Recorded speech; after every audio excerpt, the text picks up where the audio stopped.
কিরে বন্ধু কই গেছিলি? বাজারে গেছিলাম। কে বাজারে কি হারা দিন ঘরবাড়ি নাই? একটা কুমড়া লয়ে গেছিলাম বেচতে। খালি কুমড়াই বেচা লাগবে আর কিছু নাই। পরে বাজারে একটা লোকাইয়া কুমড়াটার দাম জিগাইছিল। কুমড়ার দাম দিয়ে হার দরকার কি? মই কুমড়ার দাম চাইছিলাম 40 টাকা। কে 40 টাকা চাবি কে? এডু একটা কুমড়া। হে কইলো 20 টাকা। কুমড়ার কোনো দাম নাই, 20 টাকায় কোনো কুমড়া আছে? মই হারে কইলাম বাপের জন্মে কোনোদিন কুমড়া খাইছো? কে এটা আবার কি ধরনের কথা বেটা অভদ্র? হে সময় আবার একটা পুলিশ আইছিল। কে পুলিশ বাজারে কি করে? পুলিশ আইয়া কুমড়ার দাম জিগাইলো। কুমড়ার দাম দিয়ে হার দরকার কি? আর কোনো কাম নাই? মই কুমড়ার দাম চাইছিলাম 40 টাকা। কে পুলিশের কাছে দাম বেশি চাবি কে? হারা জনগণের বন্ধু। পুলিশ কইলো 20 টাকা। কে পুলিশ দেখে যেমন চাই হে করবে? কুমড়ার দাম নাই? মই কইছিলাম বাপের জন্মে কোনোদিন কুমড়া খাইছো? পুলিশের লগে তোর এই কেমন ব্যবহার বেড়া বেদ্যপ? তখন পুলিশ মরে দিল ধরে মায়ের। পুলিশ মারবে কে? এটা মগের মুলুক পাইছো? জনগণের লগে ক্ষমতার অপব্যবহার।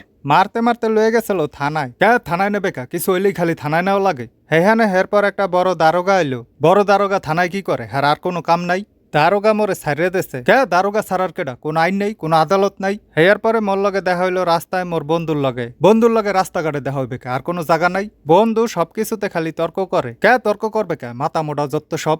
যারা বেশি তর্ক করে হ্যাগো মার দিলে দোষ হয়। কে দোষ হবে কে? তর্ক করবা মার খাবা না? তাহলে তুই খারা হালার ফালা, আজকে তোর তর্ক বন্ধ করতে আসি।